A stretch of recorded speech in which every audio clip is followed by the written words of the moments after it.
بسم الله الرحمن الرحيم ولتكن منكم أمة يدعون إلى الخير ويأمرون بالمعروف وينهون عن المنكر وأولئك هم المفلحون. الله الله الله الله الله الله الله الله الله الله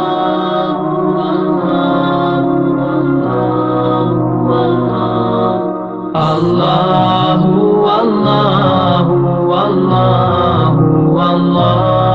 الله والله والله والله الله والله والله والله. الحمد لله رب العالمين، والصلاة والسلام على أشرف الأنبياء وسيد المرسلين نبينا محمد وعلى آله وصحبه أجمعين، أما بعد. يقول الله جل في علا في محكم التنزيل بعد أعوذ بالله من الشيطان الرجيم: تبارك الذي جعل في السماء بروجا وجعل فيها سراجا وقمرا منيرا. اللهم أرنا الحق حقا وارزقنا اتباعه، وأرنا الباطل باطلا وارزقنا اجتنابه. سبحانك لا علم لنا إلا ما علمتنا إنك أنت العليم الحكيم. محترم سامعین کرام، یہ اللہ رب العالمین کا ہم پر ایک بہت بڑا احسان ہے کہ اللہ تعالیٰ نے ہمیں اس قابل سمجھا کہ ہم یہاں جمع ہو کر اس کے دین کی بات کو سنیں اور سنائیں۔ یہی وجہ ہے کہ جو اس طرح کی مجلسیں ہوتی ہیں، جس کو دین کی مجلس کہتے ہیں یا ذکر کی مجلس کہتے ہیں، اس کے بارے میں سلف صالحین میں سے ایک شخص ہیں، وہ کہتے ہیں مجالس الذکر شفاء قلوب۔ اللہ اکبر، یعنی اس طرح کی جو مجلسیں ہیں، مجالس الذکر شفاء القلوب۔ عبداللہ بن عون رحمۃ اللہ علیہ، عون بن عبداللہ رحمۃ اللہ علیہ، وہ کہتے ہیں کہ ذکر کی مجلس انسانوں کے دلوں کی شفا ہے۔ اس ذکر کی مجلس کے اندر کیا مطلب؟ جب انسان اس طرح کی ذکر کی مجالس میں بیٹھتا ہے تو اس کے دل کو شفا اس طرح ملتی ہے کہ اللہ تعالیٰ اس کے دل میں ایک عجیب طرح کا سکون، چین، اطمینان پیدا کرتے ہیں۔ اور دوسری چیز، اللہ رب العالمین اس کے دل کو پاک و صاف کرتے ہیں، اس کے دل میں اللہ رب العالمین گناہوں سے نفرت پیدا کرتے ہیں۔ یہی وجہ ہے کہ اللہ کے نبی صلی اللہ علیہ وسلم نے فرمایا: اذا مررتم بریاض الجنة فارتعوا، کہ جب تم جنت کے باغیچوں سے گزرو تو وہاں سے کچھ کھا پی لیا کرو۔ صحابہ نے سوال کیا: اے اللہ کے نبی، وما ریاض الجنہ، جنت کا باغیچہ دنیا میں کیا ہے؟ آپ علیہ السلام نے فرمایا: حلق الذکر، ذکر کی مجلس، جہاں پہ لوگ صرف ایک نیت کے ساتھ بیٹھتے ہیں کہ ہمیں اللہ اور اس کے رسول کی بات کو سننا اور سنانا ہے، دین کی بات کو کرنا ہے۔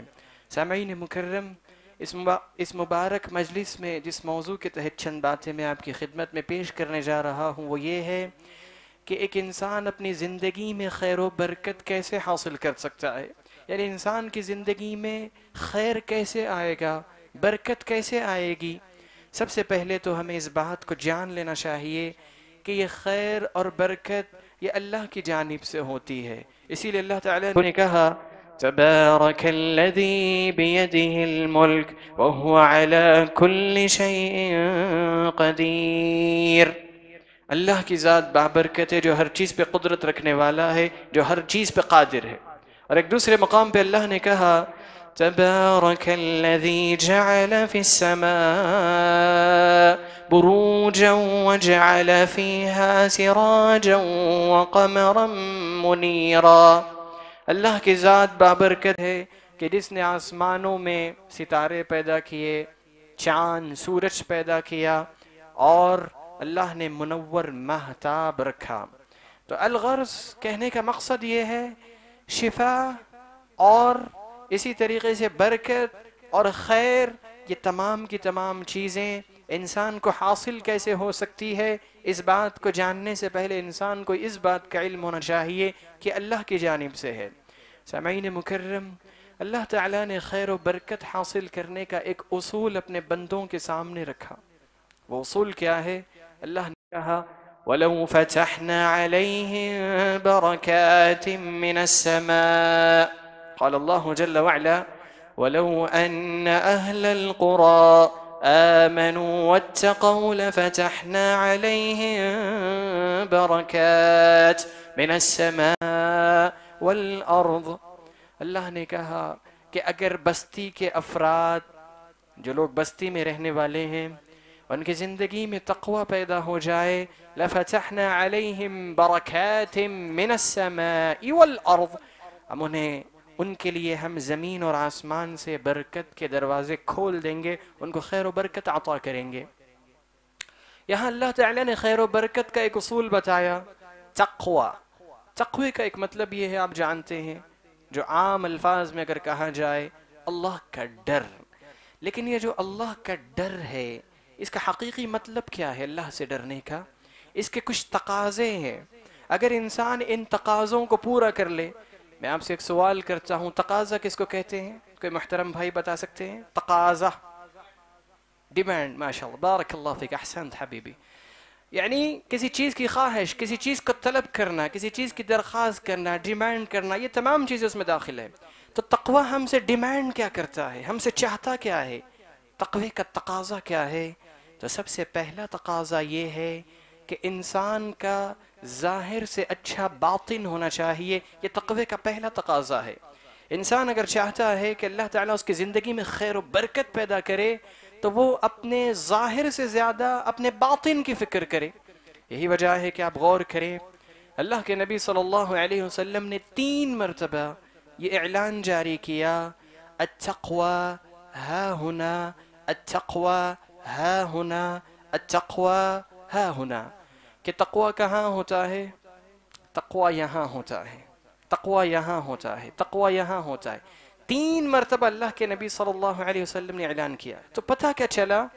یعنی انسان کے ظاہر سے اچھا باطن ہو، جب باطن انسان کا سنور جاتا ہے، وہ تقوی کی لذت کو پا لیتا ہے، اور جب انسان اپنے ظاہر سے زیادہ باطن کو چمکا لیتا ہے، اللہ کے نزدیک اس کے باطن کا مقام بن جاتا ہے۔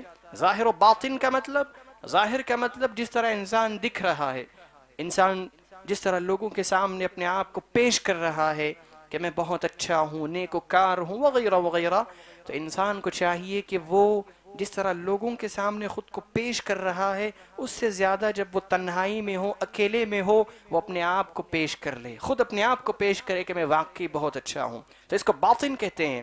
تو جب انسان کا ظاہر سے اچھا باطن بن جائے، تو اللہ تعالیٰ اس کی زندگی میں خیر و برکت کے دروازے کھول دیتے ہیں۔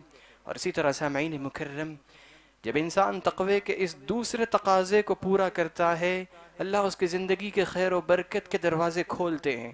اور وہ دوسرا تقاضا یہ ہے کہ انسان اپنی زندگی کے معاملات کو، جو لوگوں کے ساتھ وہ ڈیل کرتا ہے، معاملات کرتا ہے، ان معاملات کو درست کر لے۔ آپ غور کریں، اللہ تعالیٰ نے ایک جگہ، ایک سورت ہے سورت الطلاق، اللہ نے اس سورت میں 5 مرتبہ تقوی کا ذکر کیا۔ اللہ نے تقوی کا ذکر عبادتوں سے زیادہ معاملات کے سیاق میں کیا۔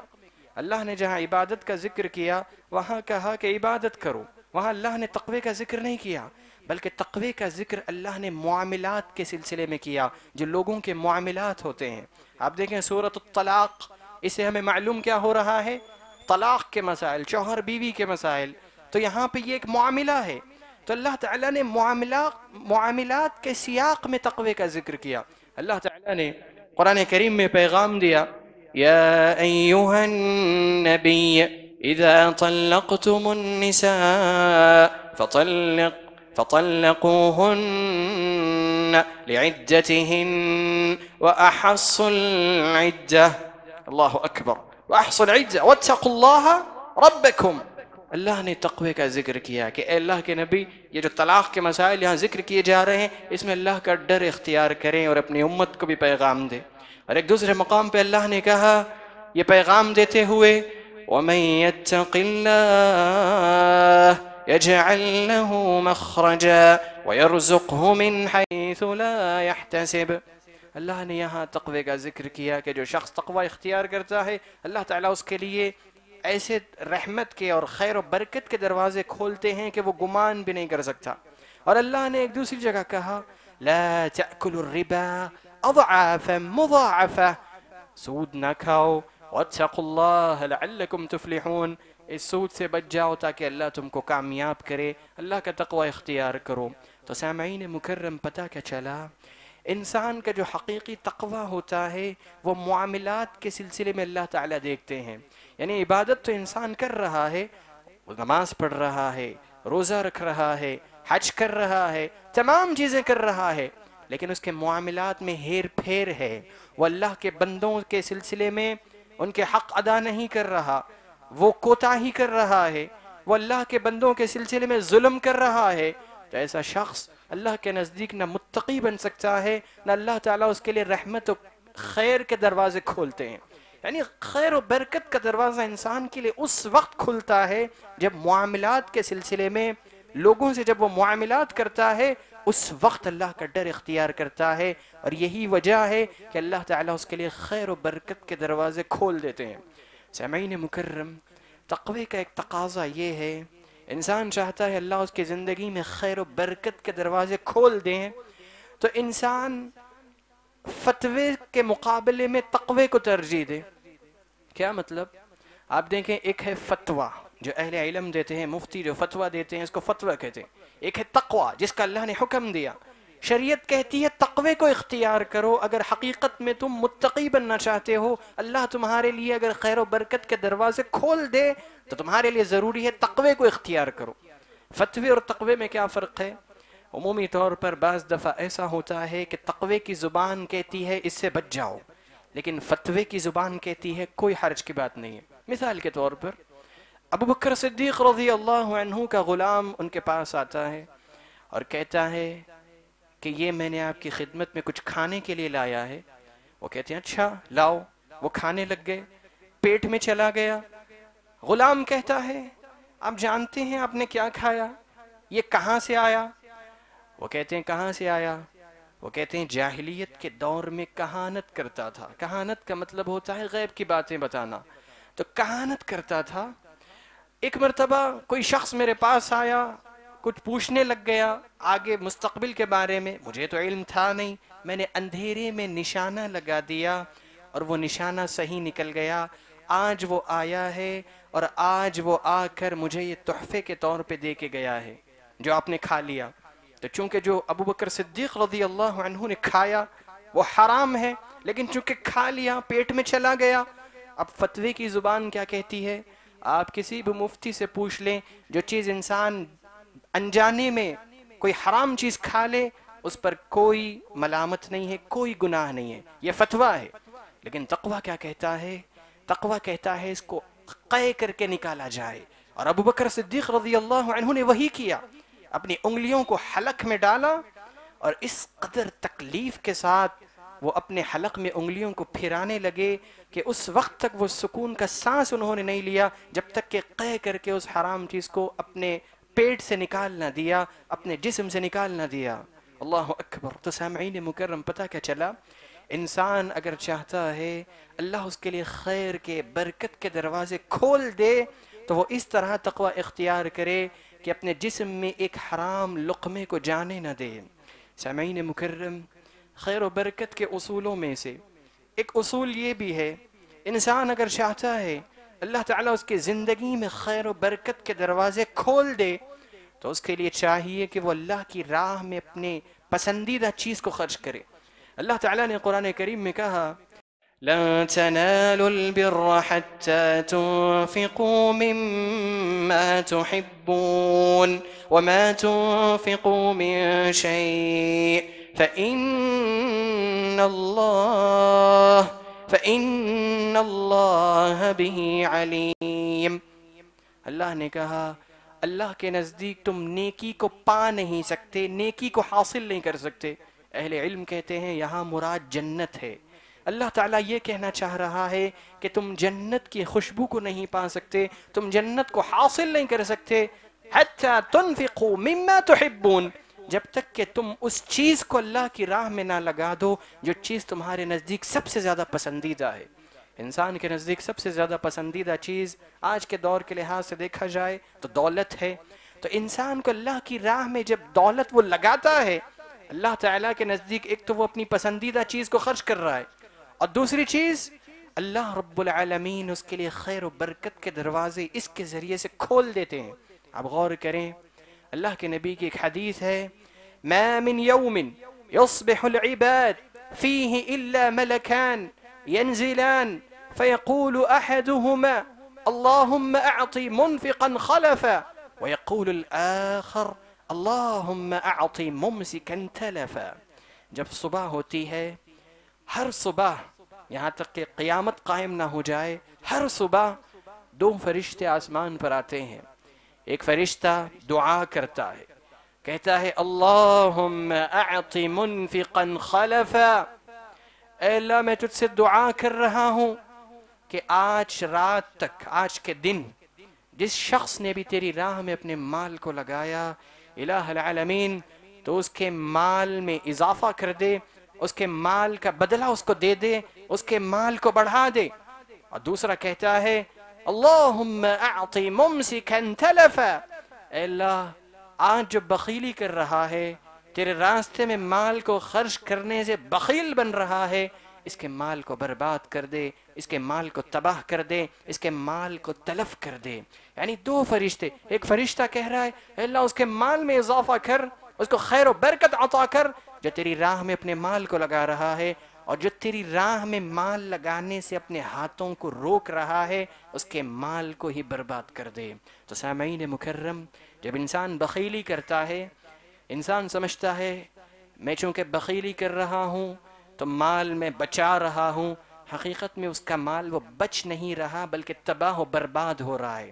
جو انسان اللہ کی راہ میں اپنے مال کو لگا رہا ہے، بیوی بچوں پہ خرچ کر رہا ہے، اللہ کی راہ میں دے رہا ہے، حقیقت میں اس کا مال ختم نہیں ہو رہا بلکہ اللہ تعالیٰ اس کے مال میں خیر و برکت عطا کرتے ہیں۔ اسی لیے اللہ کے نبی صلی اللہ علیہ وسلم نے یہ پیغام دیا اپنی امت کو کہ لوگوں اللہ کی راہ میں اپنے مال کو لگاؤ، اور اللہ کے نبی صلی اللہ علیہ وسلم نے یہ بھی پیغام دیا امت کے افراد کے دماغ کو کھولنے کے لیے۔ عمومی طور پر انسان کیا سمجھتا ہے، انسان نے کوئی دنیا پہ اس کی زمین پہ کوئی محل تعمیر کر لیا، کوئی بڑا سا بلڈنگ اس نے تعمیر کر لی یا کوئی چیز تعمیر کر لی، اور وہ سمجھ بیٹھا یہ میں نے بنا لیا، اب میں سکون و اطمینان سے رہوں گا وغیرہ وغیرہ، وہ خواب سجانے لگتا ہے۔ اللہ کے نبی نے کہا ابن آدم مالی مالی، قال وهل لك يا ابن آدم من مالك إلا ما أكلت فأفنيت، اے آدم کے بیٹو تم کہتے ہو کہ میرا مال ہے دنیا میں، میرے پاس دولت ہے، لیکن یہ بات جان لو کہ جو تمہارا مال ہے وہ تین چیزیں ہیں، ان تین چیزوں کے علاوہ تمہارا مال کچھ ہے ہی نہیں۔ اور وہ کیا ہے؟ جو تم نے کھا لیا، کھانے کے بعد وہ پیٹ میں چلا گیا اور ہضم ہو گیا اور تمہارے جسم کو طاقت مل گئی، یہ تمہارا مال ہے، تم اس کو اپنا مال کہہ سکتے ہو۔ او لبست فابلیت، جو تم نے لباس پہن لیا، پہن کے اس کو پرانا کر دیا، اس کو پھاڑ دیا، بوسیدہ کر دیا، تم اس کو کہہ سکتے ہو یہ میرا مال ہے۔ او تصدقت فامضیت، اور تم نے جو صدقہ کیا، اللہ کی راہ میں اپنے مال کو خرچ کر کے آگے بھیج لیا، یہی تمہارا مال ہے۔ ان تین چیزوں کے علاوہ کسی انسان کا دنیا میں کوئی مال نہیں ہے۔ رسول اللہ صلی اللہ علیہ وسلم نے یہ پیغام دیا اتقوا النار ولو بشق تمرہ، لوگوں خیر و برکت چاہتے ہو، جہنم کی آگ سے بچنا چاہتے ہو، اگر تمہارے پاس کچھ ہے ہی نہیں، اس کے باوجود ایک کھجور تو ہوگا، اس کھجور کو ہی اللہ کی راہ میں ڈال کے اپنے آپ کو جہنم کی آگ سے بچا لو۔ سامعین مکرم، ایک صحیح مسلم کی روایت ہے، اس روایت کے اندر اللہ کے نبی صلی اللہ علیہ وسلم نے فرمایا کہ ایک آدمی جا رہا تھا، چٹیل میدان کے پاس سے جا رہا تھا، اس نے اچانک ایک آواز سنی آسمان سے۔ آواز کیا ہے کہ اے بادل جاؤ اور فلاں شخص کے پاس جا کے برسو، اس کا جو کھیت ہے اس پہ برسو۔ وہ حیران ہو گیا کہ یہ آواز کہاں سے آنے لگ گئی۔ وہ اس بادل کے پیچھے پیچھے گیا، وہ بادل جا کے وہاں اتنا برس رہا ہے، اتنا برس رہا ہے کہ برستے برستے وہ نالیوں کی شکل میں پانی جانے لگا۔ وہ شخص جا کے کہتا ہے کہ میں نے ابھی آپ کی آواز سنی، آسمان سے آواز آئی کہ فلاں کے کھیت کو جا کر اس کے کھیت میں پانی برساؤ تاکہ وہاں کی کھیتی لہلہانے لگے اور وہاں پر بے انتہا وہ چیزیں اگنے لگے جو اللہ کی طرف سے اگتی ہیں۔ تو میں نے یہ ابھی سنا، اس کی وجہ کیا ہے؟ وہ شخص کہتا ہے کہ میں اس کھیتی کے ذریعے سے یا اس باغیچے کے ذریعے سے جو مال مجھے ملتا ہے میں اس کے 3 حصے کرتا ہوں۔ سب سے پہلے تو اللہ کی راہ میں ایک حصہ لگا دیتا ہوں، اس میں سے کچھ نہیں لیتا۔ دوسری چیز، ایک حصہ خود رکھ لیتا ہوں، اور تیسرا حصہ اسی کھیتی پہ خرچ کرتا ہوں۔ شاید ہو سکتا ہے کہ میں چونکہ اللہ کی راہ میں اپنے مال کو لگا رہا ہوں، اللہ تعالیٰ مجھے انعام کے طور پر عطا کر رہے ہیں۔ تو سامعین مکرم، پتہ کیا چلا؟ انسان کی زندگی میں خیر و برکت اس وقت آتی ہے، اس کی تجارت میں، اس کے کاروبار میں اور اس کے معاملات میں، جب انسان اللہ کی راہ میں خرچ کرنے کو اپنا معمول بناتا ہے۔ اسی طرح سامعین مکرم، انسان اگر چاہتا ہے اللہ اس کی زندگی میں خیر و برکت دے، وہ اپنی زندگی سے جھوٹ کو ختم کر دے۔ جھوٹا انسان، جھوٹ بولنے والا انسان، یہ کبھی اپنی زندگی میں نہ ترقی کر سکتا ہے، نہ اللہ کی طرف سے اس پہ خیر و برکت نازل ہوتی ہے۔ اب غور کریں، اللہ کے نبی صلی اللہ علیہ وسلم نے اعلان کیا، البیعان بالخیار ما لم يتفرقا فإن صدقا وبینا بورک لهما في بيعهما وإن كذبا وكتما محق بركة بيعهما، کہ جب دو لوگ آپس میں ایک چیز کو خریدنے کے لیے اور کسی چیز کو بیچنے کے لیے، خرید و فروخت کے لیے ملتے ہیں، ان کو اختیار ہے کہ بیچنے والا جو چاہے بیچے، خریدنے والا جو چاہے خریدے، لیکن اس بات کا خیال رکھے کہ اگر ان دونوں میں سے جو خریدنے والا اور بیچنے والا ہے وہ دونوں سچ کا ساتھ دیتے ہیں، سچی بات کرتے ہیں، اس میں جھوٹ نہیں کہتے، تو پھر نتیجہ یہ ہوتا ہے کہ اللہ تعالیٰ اس میں خیر و برکت ڈالتے ہیں۔ لیکن اگر ان دونوں کے اندر جھوٹ پیدا ہو جائے، جھوٹ بول کر کوئی خرید رہا ہے اور جھوٹ بول کر کوئی بیچ رہا ہے، اسی وقت وہاں سے اللہ کی برکت ختم ہو جاتی ہے۔ اللہ تعالیٰ ان لوگوں کے لیے اس چیز سے خیر و برکت کو اٹھا لیتے ہیں۔ آپ دیکھیں کتنے لوگ ہوتے ہیں معمولی سی چیز خریدنے کے لیے دکان پہ جاتے ہیں، جب وہ کہتا ہے اس کی یہ قیمت ہے، کہتے ہیں میں آپ کے پاس ہی آتا ہوں ہمیشہ، اس کی قیمت کم کر دے، حالانکہ وہ اس سے پہلے کبھی وہاں گیا ہی نہیں۔ تو اس طرح کی جو چھوٹی چھوٹی جھوٹی باتیں ہوتی ہیں، اس کے نتیجے میں بھی انسان کی زندگی سے اللہ تعالیٰ برکت کو ختم کرتے ہیں، خیر کو ختم کر دیتے ہیں۔ اسی لیے انس بن مالک رضی اللہ عنہ کہا کرتے تھے، واللہ ما کننا نکذب ولا ندری ما الکذب، اللہ کی قسم، واللہ اللہ کی قسم، ہم جھوٹ بولنا تو دور کی بات، جھوٹ کیا ہے ہم جانتے بھی نہیں تھے اللہ کے نبی کے دور میں۔ یعنی جھوٹ کہنا، جھوٹی بات کہنا، یہ تو بہت دور کی بات ہو گئی، جھوٹ کیا ہے، کیسے بولا جاتا ہے، یہ بھی ہم نہیں جانتے تھے۔ آپ آج دیکھ لیں کتنے ہی لوگ ہیں، خواہ چھوٹے عہدے پہ ہو، بڑے عہدے پہ ہو، عالم ہو، جاہل ہو، ہر انسان جھوٹ کا سہارا لیتا ہے، خود کی بڑائی کے خاطر، خود کو اونچا کرنے کے خاطر ہر انسان جھوٹ بولتا ہے۔ اللہ کے نبی نے کہا علیکم بالصدق فإن الصدق يهدي إلى البر وإن البر يهدي إلى الجنة، لوگوں سچے بنو، سچائی کو لازم پکڑو، اس کے نتیجے میں اللہ تمہیں نیکی کی طرف اور جنت کی طرف اللہ تمہاری رہنمائی کریں گے۔ وما يزال الرجل يصدق ويتحرى الصدق حتى يكتب عند الله صديقا، ایک شخص اس طرح سچ بولتا ہے کہ سچ بولتے بولتے اللہ کے نزدیک اتنا اس کا مقام بن جاتا ہے، اللہ تعالیٰ اس کا نام لکھ دیتے ہیں کہ یہ تو ہے ہی سچا میرے نزدیک۔ وَإِيَّاكُمْ وَالْكَذِبِ، جھوٹ سے خود کو روکو، فَإِنَّ الْكَذِبَ يَهْدِي إِلَى الْفُجُورِ وَإِنَّ الْفُجُورَ يَهْدِي إِلَى النَّارِ وَمَا يَزَالُ الرَّجُلُ يكذب ويتحرى الكذب حتى يكتب عند الله كذابا. اور جھوٹ سے اپنے آپ کو روک لو، کیونکہ انسان جب جھوٹ کا سہارا لیتا ہے تو جھوٹ کہتے کہتے اللہ کے نزدیک وہ اتنا مشہور ہو جاتا ہے کہ اللہ تعالیٰ اس کا نام لکھ دیتے ہیں کہ یہ فلاں تو ہے ہی جھوٹا. اور آپ غور کریں، یہ جھوٹ یہ کیڑے مکوڑے بھی پسند نہیں کرتے. چونٹی، کیڑے مکوڑے، جو چھوٹے چھوٹے جانور ہوتے ہیں، یہ بھی جھوٹ کو پسند نہیں کرتے. آپ دیکھیں امام ابن قیم رحمۃ اللہ علیہ اپنی کتاب میں لکھتے ہیں مفتاح دار السعادہ، ان کی کتاب ہے مفتاح دار السعادہ. اس کتاب میں لکھتے ہیں کہ ایک شخص جو بڑا سچا تھا وہ میرے پاس آیا اور آ کے کہنے لگا کہ یا امام ابن قیم رحمۃ اللہ علیہ، میں ایک جگہ بیٹھا ہوا تھا ایک درخت کے نیچے، میں نے دیکھا کہ ایک کیڑا ہے جو مر چکا ہے اور اس کا جو پر ہے وہ وہاں رکھا ہوا ہے کسی جگہ پہ. ایک چونٹی وہاں آئی اور اس پر کو اٹھانے کی اس نے کوشش کی لیکن اٹھا نہیں پائی، تو وہ واپس گئی اپنے ساتھیوں کو بلانے کے لیے.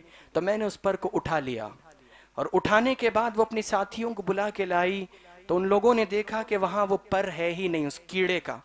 وہ لوگ چلے گئے. میں نے دوبارہ پر رکھ دیا تو چونٹی دوبارہ آئی اور اس پر کو اٹھانے کی کوشش کی اور وہ دوبارہ اپنے ساتھیوں کو بلانے لگی. میں نے دوبارہ اس کو اٹھا لیا اور پھر اس کے بعد وہ لوگ آئے جو اس کی ساتھیاں تھیں، ان لوگوں نے دیکھا کہ یہاں تو کچھ ہے ہی نہیں، وہ دوبارہ چلی گئی. میں نے پھر اس پر کو رکھا، وہ چونٹی پھر اس پر کو دیکھتی ہے، اٹھانے کی کوشش کرتی ہے، ساتھیوں کو بلاتی ہے. اب اس کے جو ساتھیاں تھیں وہ بہت کم آئیں، پہلے سے زیادہ ان کی تعداد کم ہو گئی. شاید وہ سمجھ گئی کہ یہ جھوٹ کہہ رہی ہے. جب وہ آئی تو میں نے دوبارہ اس پر کو اٹھا لیا. نتیجہ یہ ہوا کہ ان تمام چونٹیوں نے مل کر اس چونٹی کو ہی مار دیا. اس کے بعد میں نے اس پر کو رکھ دیا، میں دیکھ رہا ہوں اپنی آنکھوں سے، میں نے اس پر کو وہیں رکھا تو چونٹیوں نے اس پر کو دیکھا، دوبارہ ساری چونٹیاں جمع ہو گئی. ان لوگوں نے اس پر کو چھوڑ دیا اور جس چونٹی کو ان لوگوں نے قتل کر دیا اس کے اطراف وہ لوگ جمع ہو گئے. اور میں دیکھ رہا ہوں کہ وہ لوگ غم کا اظہار کر رہے ہیں کہ ہم نے اس کو بلا وجہ مار دیا، یہ جھوٹ نہیں بول رہی تھی. تو اس بات کو امام ابن قیم رحمۃ اللہ علیہ نے جا کر امام ابن تیمیہ رحمۃ اللہ علیہ سے بتایا کہ یہ امام اس طرح کا واقعہ میرے سامنے آیا ہے. انہوں نے کہا کہ اللہ تعالیٰ نے چونٹی کی فطرت میں بھی یہ بات رکھ دی ہے کہ ایک چونٹی بھی جھوٹ کو پسند نہیں کرتی. یہ چونٹی کی فطرت ہے کہ چونٹی کے اندر بھی جھوٹ کہنے والی چونٹی کو اس طرح دیکھا جاتا ہے کہ یہ ہے ہی غلیظ، یہاں تک کہ انہوں نے اس کو مار ہی دیا. تو سامعین مکرم، پتہ کیا چلا؟ انسان جب جھوٹ کہتا ہے اپنی زندگی میں، جھوٹی باتیں کرتا ہے، جھوٹ کا سہارا لیتا ہے، سب سے پہلے تو اللہ کے نزدیک اس کا نام لکھ دیا جاتا ہے کہ یہ جھوٹا ہے، اور دوسری چیز اللہ تعالیٰ اس کی زندگی سے خیر و برکت کو ختم کر دیتے ہیں. اسی لیے اللہ تعالیٰ نے یہ پیغام دیا، یا ایھا الذین آمنوا اتقوا اللہ وکونوا مع الصادقین. ایمان کا دعویٰ کرنے والوں، ہمارا یہ حکم ہے کہ تم اتقوا اللہ، اللہ سے ڈرو، اور اس کے بعد وکونوا مع الصادقین، سچوں کے ساتھ بیٹھا کرو، سچے لوگوں کی صحبت میں رہا کرو. سامعین مکرم، انسان اگر چاہتا ہے اللہ رب العالمین اس کی زندگی میں اس کے لیے خیر و برکت کے دروازوں کو کھول دے، اللہ تعالیٰ اس کے لیے خیر، برکت، رحمت، سعادت، خوشی اس کی زندگی میں سب کچھ پیدا کر دے، تو شریعت یہ اصول بیان کر رہی ہے کہ انسان کو اللہ کی عبادت کے لیے اپنے آپ کو فارغ کرنے کی ضرورت ہے. اللہ تعالیٰ نے اپنے پیغمبر سے کہا وَأْمُرْ أَهْلَكَ بِالصَّلَاةِ وَاصْطَبِرْ عَلَيْهَا لَا نَسْأَلُكَ رِزْقًا نَحْنُ نَرْزُقُكَ وَالْعَاقِبَةُ لِلتَّقْوَى. اللہ نے کہا کہ اے محمد کریم صلی اللہ علیہ وسلم، آپ خود نماز پڑھیے، گھر والوں کو حکم دیجئے، لا نسألک رزقا، ہم آپ سے رزق نہیں چاہتے ہیں. کیا مطلب؟ انسان اگر نماز پڑھ کے یہ سوچنے لگ جائے کہ میں اللہ کا کچھ فائدہ کر رہا ہوں، اللہ نے کہا اس میں میرا کوئی رزق نہیں ہے، میرا کوئی فائدہ نہیں ہے، نحن نرزقک، بلکہ اس نماز کے نتیجے میں آپ کو رزق دوں گا، والعاقبۃ للتقوی، اور یہی تقوی ہے. اس کی تفسیر میں امام ابن کثیر رحمۃ اللہ علیہ کہتے ہیں یہاں اللہ تعالیٰ کہنا یہ چاہتا ہے اذا اقمت الصلاة اتاک الرزق من حیث لا تحتسب. انسان صرف اپنی زندگی میں نماز کی پابندی کر لیتا ہے، اللہ تعالیٰ اس کو ایسے رزق دیتے ہیں حیث لا يحتسب، جہاں سے وہ گمان نہیں کر سکتا. اور یہی وجہ ہے کہ ابو خلاد بیان کرتے ہیں فتح الباری کے اندر ما من قوم فیہم من يتهاون بالصلاة ولا يأخذون على يديه إلا كان أول عقوبتهم أن ينقص من أرزاقهم. جو شخص اللہ کی عبادت سے غافل ہو کے دنیا میں رہتا ہے، خواہ وہ کوئی بھی کام کر رہا ہے، کوئی بھی بڑی سے بڑی ڈیل کر رہا ہے، لیکن چونکہ اس کی زندگی میں نماز اور اللہ کی عبادت نہیں ہے تو اس کے نتیجے میں سب سے پہلے جو چیز اس کے ہاتھوں سے ختم ہو جاتی ہے وہ یہ ہے اللہ اس کے رزق میں نقص پیدا کر دیتے ہیں، اس کے رزق کو کم کر دیتے ہیں. اسی لیے امام ابن قیم رحمۃ اللہ علیہ اپنی کتاب میں لکھتے ہیں زاد المعاد کے اندر الصلاۃ مجلبہ للرزق. یہ جو نماز ہے سب سے پہلے اس کا فائدہ دنیا میں انسان کو اس طرح ملے گا کہ فوراً اس کو رزق مل جائے گا. حافظہ للصحہ، اس کے نتیجے میں اللہ اس کی صحت کی حفاظت کریں گے. دافعہ للأذى، اللہ اس کی تکلیف کو دور کر دیں گے. مطردہ للأدوى، اللہ تعالیٰ اس کی بیماری کو ختم کر دیں گے.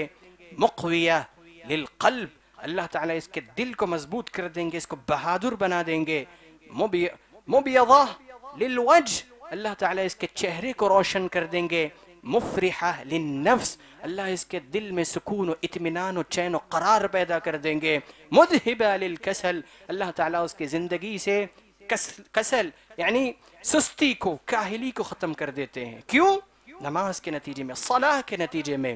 یہی وجہ ہے کہ سامعین مکرم، یہ نماز ایک ایسی عبادت ہے کہ یہ عبادت صرف اللہ کے نبی صلی اللہ علیہ وآلہ وسلم پر نہیں بلکہ اللہ کے نبی سے جتنے آپ علیہ السلام سے پہلے جتنے انبیاء اور پیغمبر تھے اللہ نے تمام کو نماز کا حکم دیا. یہ نماز جو ہے یہ اللہ کے نبی سے پہلے پیغمبروں پر بھی فرض تھی. اللہ تعالیٰ نے قرآن کریم میں زکریا علیہ السلام کو حکم دیا اور یہ پیغام دیا کہ آپ نماز کی حفاظت کریے. فنادته الملائكة وهو قائم يصلي في المحراب أن الله يبشرك بيحيى مصدقا بكلمة من الله وسيدا وحصورا ونبيا من الصالحين. اللہ نے فرشتوں نے انہیں آواز دی کہ جب وہ محراب میں کھڑے نماز پڑھ رہے تھے اللہ نے یحییٰ کو بشارت دی اور یہ پیغام دیا کہ اے یحییٰ، جو اللہ کے کلمے عیسیٰ کی تصدیق کرنے والا ہے سردار، پاک باز اور صالح اور نبی ہوگا جو تمہارا بیٹا ہوگا. تو سامعین مکرم، اللہ تعالیٰ نے اللہ کے نبی سے پہلے پیغمبروں کو بھی نماز کا حکم دیا اور اللہ تعالیٰ نے عیسیٰ علیہ السلام کے سلسلے میں کہا قال انی عبد اللہ آتانی الکتاب وجعلنی نبیا وجعلنی مبارکا اینما کنت واوصانی بالصلاة والزکاة ما دمت حیا. اللہ نے کہا قال انی عبد اللہ، عیسیٰ کہنے لگے میں اللہ کا بندہ ہوں. آتانی الکتاب، اللہ نے مجھے کتاب دی ہے اپنی طرف سے. وجعلنی نبیا، مجھے نبی بنایا. وجعلنی مبارکا اینما کنت، اور اللہ نے مجھے مبارک بنایا ہے، میں جہاں بھی رہوں اللہ نے مجھے بابرکت بنایا ہے. واوصانی بالصلاة والزکاة، اور اللہ نے مجھے یہ وصیت کی کہ جب تک تم زندہ رہو نماز پڑھو، زکوٰۃ ادا کرو. اور اللہ رب العالمین نے شعیب علیہ السلام سے کہا قالوا یا شعیب اصلاتك تأمرك ان نترك ما يعبد آباؤنا، اور انہوں نے کہا اے شعیب کیا تمہاری نمازیں تمہیں حکم دیتی ہے کہ ہم ان معبودوں کو چھوڑ دیں جن کی ہمارے باپ دادا عبادت کرتے تھے. یعنی شعیب علیہ السلام کی قوم شعیب علیہ السلام سے سوال کر رہی ہے اے شعیب کیا تمہاری نماز یہ جو تم پڑھ رہے ہو یہ کہتی ہے کہ ہم اپنے معبودوں کو چھوڑ دے؟ تو پتہ کیا چلا شعیب علیہ السلام بھی نماز پڑھا کرتے تھے. اور اللہ رب العالمین نے قرآن کریم میں سلیمان علیہ السلام کو حکم دیا اذ عرضوا علیہ بالعشی الصافنات الجیاد فقال انی احببت حب الخیر عن ذکر ربی حتی توارت بالحجاب.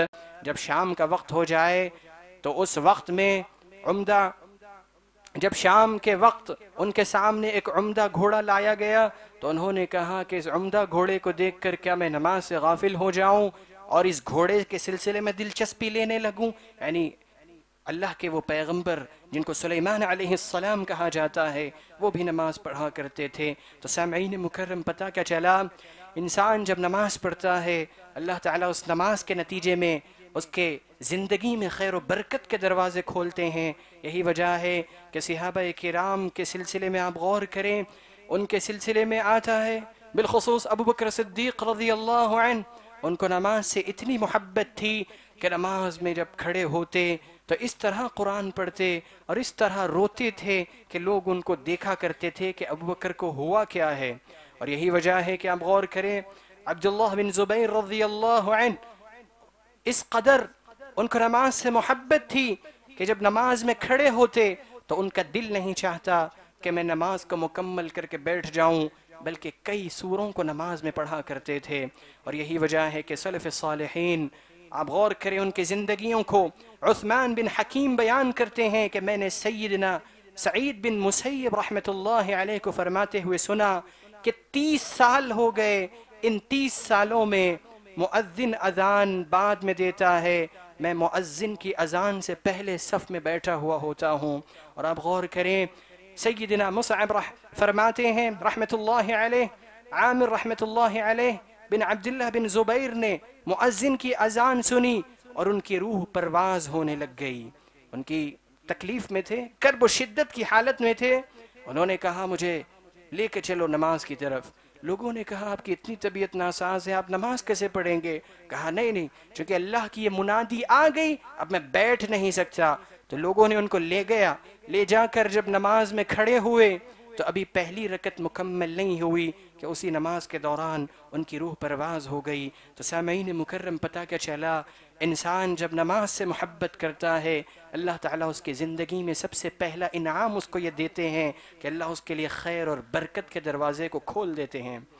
اسی طرح سامعین مکرم انسان کی زندگی میں خیر و برکت کا دروازہ اس وقت بھی کھلتا ہے جب وہ اپنے گناہوں پہ نادم و شرمندگی محسوس کرتا ہے.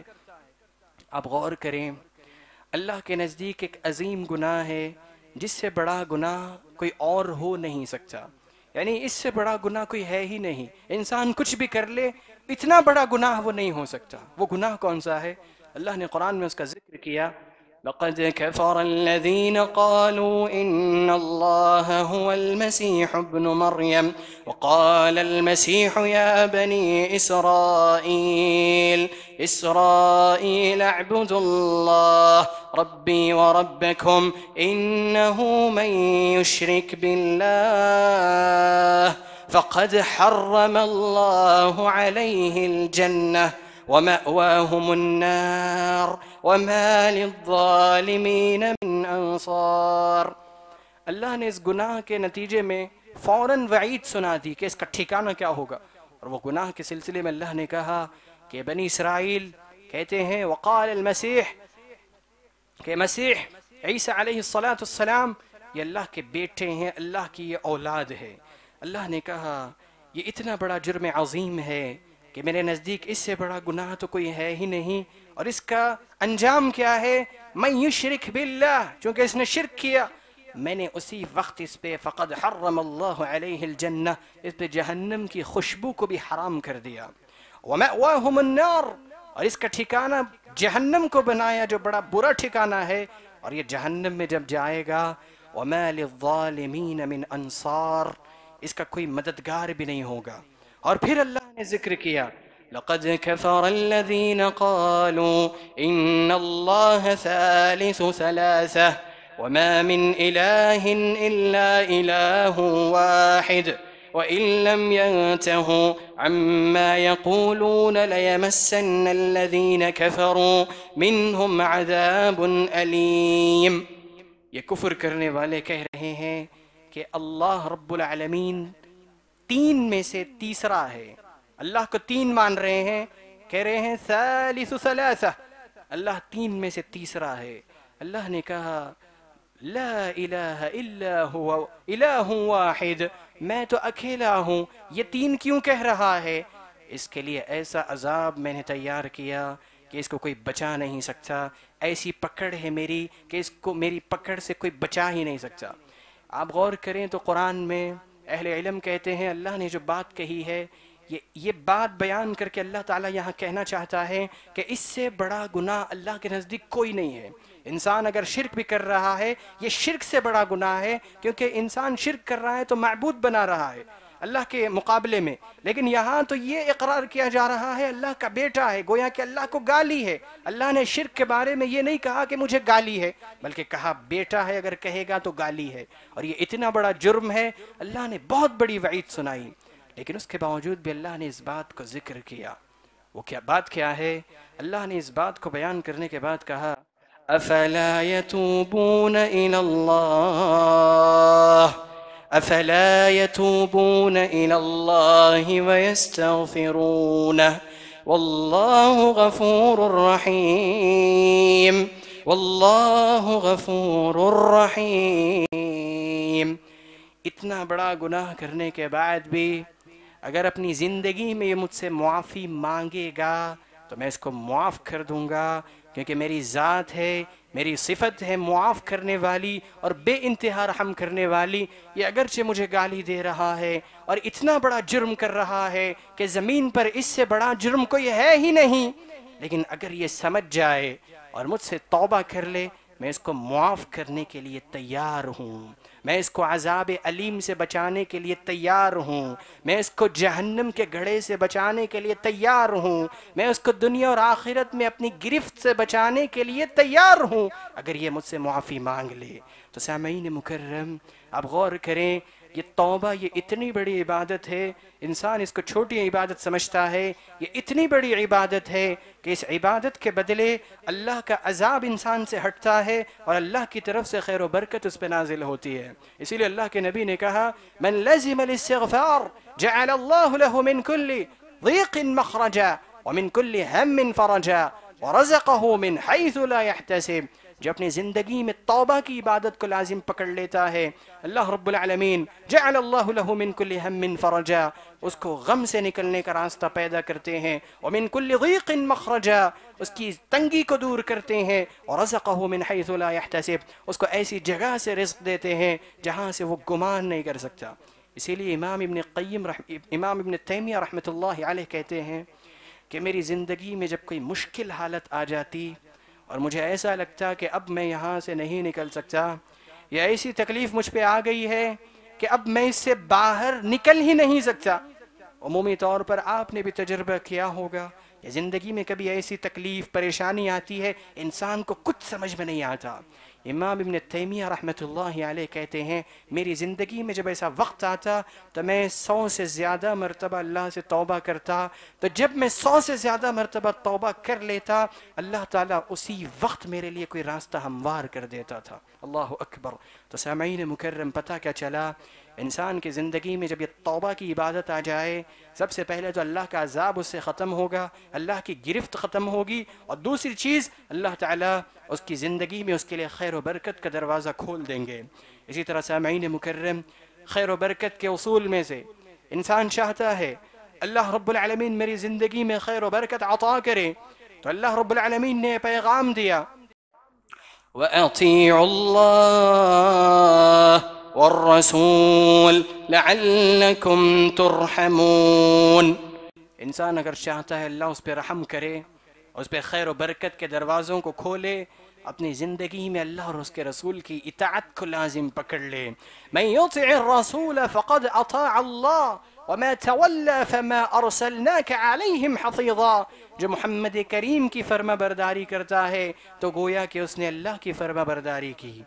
جو اللہ سے محبت کرتا ہے، جو کہتا ہے مجھے اللہ سے بہت محبت ہے، اللہ نے اس کا ایک جگہ پہ یہ پیغام دیا قُلْ إِن كُنتُمْ تُحِبُّونَ اللَّهَ فاتبعوني يحببكم اللہ ويغفر لكم ذنوبكم۔ اللہ نے کہا جس کی زندگی میں جس کا دعویٰ ہے کہ میں اللہ سے محبت کرتا ہوں، اس کو چاہیے کہ محمد کریم کی اطاعت اپنی زندگی میں کرے، نتیجے میں یہ ہوگا کہ اللہ رب العالمین بھی اس سے محبت کریں گے۔ سامعین مکرم، صحابہ کرام اس قدر اللہ کے نبی سے محبت کیا کرتے تھے، اپنے عمل سے یہ ثبوت دیا کرتے تھے کہ آپ غور کریں، عمر رضی اللہ تعالی عنہ جو اس قدر جلیل القدر صحابی ہیں، انہو جاء الى الحجر الاسود فقبلہ، حجر اسود کے پاس آتے ہیں اور اس کو بوسہ دیتے ہیں اور کہتے ہیں کہ میں جانتا ہوں اے حجر اسود لا تضر ولا تنفع، نہ تو کوئی نقصان مجھے پہنچا سکتا ہے نہ کوئی نفع دے سکتا ہے، تو ایک پتھر ہے، لیکن میں نے محمد کریم کو دیکھا ہے، وہ تجھے بوسہ دیا کرتے تھے، یہی وجہ ہے کہ میں بھی تجھے بوسہ دے رہا ہوں، میں بھی تجھے چوم رہا ہوں۔ اور عبداللہ بن عمر رضی اللہ تعالی عنہ، کننا مع ابن عمر فی سفر، مجاہد رحمت اللہ علیہ کہتے ہیں ہم ابن عمر کے ساتھ سفر میں گئے تھے، فمر بمکان فحاد عنہ، وہ ایک مقام پہ گئے اور وہاں پر وہ جا کر راستے سے ہٹ کر وہاں گئے اور اس کے قریب گزرے اور ایک جگہ کے قریب سے گزرے اور راستے سے ہٹ کر چلنے لگے۔ پوچھا گیا آپ نے ایسا کیوں کیا؟ وہ جواب دیتے ہیں میں نے اللہ کے نبی کو دیکھا کہ آپ علیہ السلام اس راستے سے چلا کرتے تھے، اس لیے میں نے جب یہاں پہ دیکھا کہ اللہ کے نبی چلتے تھے تو مجھے یاد آیا، اسی لیے میں بھی چلنے لگ گیا۔ اللہ اکبر۔ اور آپ غور کریں عبداللہ ابن مسعود رضی اللہ تعالی عنہ، ایک مرتبہ اللہ کے نبی ممبر پر خطبہ دے رہے ہیں، آپ نے مسجد میں کسی سے کہہ دیا اجلسو، بیٹھ جاؤ، تو وہ چونکہ مسجد کے باہر تھے وہ وہیں بیٹھ گئے۔ اللہ کے نبی سے کہا گیا عبداللہ ابن مسعود باہر بیٹھے ہوئے ہیں، آپ نے بلوایا، کہا آپ ایسا کیوں کر رہے ہیں؟ کہتے ہیں اللہ کے نبی میں نے آپ کی آواز سن لی مسجد کے باہر اجلسو بیٹھ جاؤ، تو میرے قدم یہ گوارا نہیں کر رہے تھے کہ آپ نے جب کہہ دیا بیٹھ جاؤ تو میں چل کے کیسے آؤں۔ سامعین مکرم، رسول اللہ صلی اللہ علیہ وسلم کے صحابہ ایک مرتبہ نماز پڑھ رہے ہیں، آپ کے پیچھے نماز ادا کر رہے ہیں، اچانک جبریل علیہ السلام آتے ہیں، اللہ کے نبی جوتوں پر ہیں نماز ادا کرنے کے لیے، صحابہ بھی اپنے جوتوں پر نماز پڑھ رہے ہیں، جبریل علیہ السلام آ کے کہتے ہیں اے اللہ کے نبی آپ کے جوتوں پر کچھ گندگی لگی ہوئی ہے۔ اللہ اکبر۔ یہاں آپ غور کریں تو یہاں پہ ایک مسئلہ ہمیں معلوم ہو رہا ہے، اور مسئلہ کیا ہے؟ جتنے بھی باطل عقائد کے لوگ ہیں، جتنے بھی عجیب و غریب عقیدہ رکھنے والے لوگ ہیں، وہ کہتے ہیں اللہ کے نبی علیہ السلام عالم الغیب تھے، یعنی آپ کو غیب کا علم تھا۔ یہاں یہ بات ثابت ہو رہی ہے کہ اللہ کے نبی عالم الغیب نہیں تھے، اللہ کے نبی کو تو یہ بھی نہیں پتا کہ آپ کے جوتے مبارک پر کچھ گندگی لگی ہوئی ہے۔ آپ علیہ السلام وہی اپنی امت سے کہا کرتے تھے جو آپ کو وحی کے ذریعے سے حکم ہوتا، تو نتیجے میں ہوا کیا؟ اللہ کے نبی صلی اللہ علیہ وسلم نے جب جبریل علیہ السلام نے کہا کہ آپ اپنے جوتے اتار دیں، اللہ کے نبی نے اتار دیے۔ صحابہ نے دیکھا اللہ کے نبی جوتے اتار رہے ہیں، سارے صحابہ نے جوتوں کو اتار دیا۔ پھر اللہ کے نبی نے وجہ بتائی کہ آپ لوگوں کو ضرورت نہیں تھی اتارنے کی، میں نے اس لیے اتارے ہیں کہ جبریل علیہ السلام نے آ کے کہا کہ آپ کے جوتے پہ گندگی لگی ہوئی ہے۔ تو الغرض سامعین مکرم، یہاں پر یہ سبق مل رہا ہے کہ انسان کی زندگی میں خیر و برکت اس وقت آتی ہے جب اس کی زندگی میں اللہ کے نبی کے نقش قدم پر وہ چلتا ہے۔ اب غور کریں، ایک مرتبہ اللہ کے نبی نے دیکھا کہ مرد اور عورتیں آپس میں ایک دوسرے سے مل کر چل رہے ہیں۔ آپ نے کہا یا معشر النساء استأخرن، اے عورتوں کی جماعت ہٹ جاؤ اور الگ ہو جاؤ۔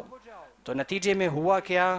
جب یہ بات آپ نے جاری کی کہ مرد اور عورت آپس میں اختلاط نہ کریں، مل کر نہ چلے، تو اللہ کے نبی کے صحابیات جو تھیں ان کا طریقہ یہ بن گیا کہ اتنا زیادہ وہ راستے کے کنارے سے چلا کرتی تھیں کہ جو وہ لباس اوپر چادر وغیرہ پہنا کرتے تھے وہ اس دیوار پر اٹک جاتا تھا، جس دیوار کے قریب سے وہ چلا کرتی تھیں، یعنی اتنا زیادہ دیوار سے چپک کر راستے کے بالکل کنارے سے۔ تو سامعین مکرم، اللہ کے نبی کے صحابہ تھے جن لوگوں نے اللہ کے نبی صلی اللہ علیہ وسلم کے اسوے کے مطابق عمل کیا۔ اللہ کے نبی صلی اللہ علیہ وسلم نے ایک مرتبہ ایک صحابی کے ہاتھ میں سونے کی انگوٹھی دیکھی، آپ نے کہا کہ اسے اتار دو، تو صحابی نے اس کو اتار کے پھینک دیا، چونکہ اللہ کے نبی نے ناراضگی کا اظہار کیا۔ جب آپ تشریف لے گئے تو کسی نے کہا کہ آپ کو پھینکنے کی کیا ضرورت ہے، آپ اس کو اٹھا لیجئے، آپ مت پہنیے، گھر میں کسی کو دے دیجئے۔ تو صحابی کہنے لگے، جس انگوٹھی کو دیکھ کر اللہ کے نبی صلی اللہ علیہ وسلم نے ناراضگی کا اظہار کر دیا، واللہ اللہ کی قسم مجھے اس انگوٹھی کی کوئی فکر نہیں ہے، میرے نزدیک اس کی کوئی قیمت نہیں ہے۔ تو سامعین مکرم، جب انسان کے زندگی میں اس طرح سے وہ اللہ کے نبی صلی اللہ علیہ وسلم کو اسوہ قدوہ نمونہ مان کر اپنی زندگی گزارتا ہے، اس وقت اللہ رب العالمین اس کی زندگی میں خیر و برکت عطا کرتے ہیں، اس کی زندگی کو برکت سے بھر دیتے ہیں۔ ہم اللہ رب العالمین سے دعا کرتے ہیں، الہ العالمین ارحم الراحمین ہم تمام کی زندگیوں کو خیر و برکت سے بھر دے۔ الہ العالمین ارحم الراحمین جو باتیں کہی گئی ہیں ان کو اپنی عملی زندگی میں لانے کی توفیق دے۔ الہ العالمین ارحم الراحمین جو مسلمان پریشان ہیں ان کی پریشانیوں کو دور کر دے، جو بیمار ہیں ان کی بیماریوں کو دور کر دے، جو موحدین اس دنیا سے چلے گئے ان کی بشری لغزشوں کو معاف کر دے، ان کو جنت کا مہمان بنا لے۔ ہمیں جب تک زندہ رکھ، ایمان و اسلام پر رکھ، اور جب ہمارا اس دنیا سے جانے کا وقت آئے اس حال میں ہماری روح کو نکالنا کہ تو ہم سے راضی ہو۔ آمین تقبل یا رب العالمین۔ والسلام علیکم ورحمۃ اللہ وبرکاتہ۔